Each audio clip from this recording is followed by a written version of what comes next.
mainmise des exploiteurs étrangers, pour ne pas citer les colons sur l'économie de notre chère Afrique.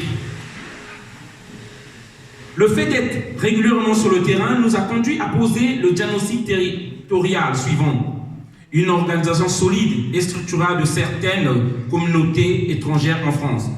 Ce phénomène semble être une réalité à travers le monde. Ce qui nous a conduit à cette grande réflexion.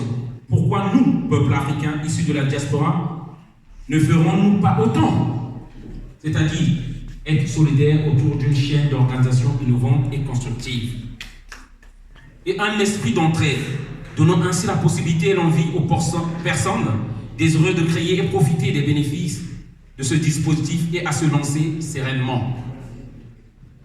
Ce qui nous permettrait de sortir de cette résignation, de cette peur de ne pas être en capacité, de donnant l'air d'un manque de confiance en soi, nous condamnant à demeurer des subordonnés et des consommateurs. L'heure est venue pour nous de ne plus nous contenter que de consommer et à rester au second plan. Nous devons être des créateurs, des initiateurs, des producteurs, avec et uniquement des ressources de chez nous et consommer nos produits à des prix compétiteurs. En clair, nous devons avoir notre propre marque de fabrique. Autant on voit sur les marchés des Made of Asia, nous devons imposer Made of Africa. Nous sommes engagés dans l'avenir de faire de cette rencontre, de ce retrouvailles festif et démonstratif une tradition. Une tradition annuelle. Yes, we can. Si nous nous donnons seulement les moyens.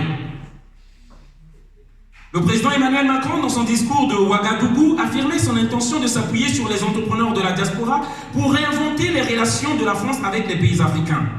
Parce qu'il a compris que la diaspora est la solution du développement de l'Afrique. C'est ce qui l'a conduit à créer le Conseil présidentiel pour l'Afrique, c'est pas. Il prend le partenariat gagnant-gagnant entre l'Europe et l'Afrique. Il sera surpris d'avoir face à lui une diaspora décomplexée, déterminée à être prospère et qui ne dira plus amen à toutes leurs messes. Autrement dit, les diasporas africaines représentent un atout unique qu'il convient de valoriser et à nous de l'exploiter. Et cela ne pourrait être possible que si et seulement si nous sommes solides, organisés et surtout solidaires. Bref, une diaspora forte qui tient tête.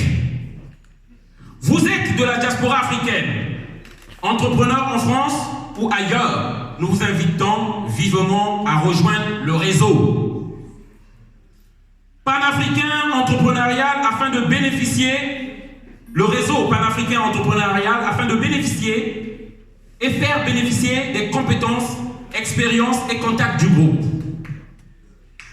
Je termine par le règlement pour des mesures de sécurité pour tous.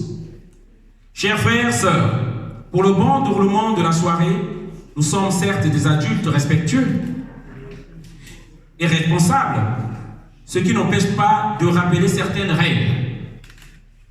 Je tiens à vous rappeler aujourd'hui, de grâce, il n'est pas d'échange politique ou des discussions combatives. Panafricaine, c'est un moment de briques, d'échanges fraternels et festifs autour de visions économiques.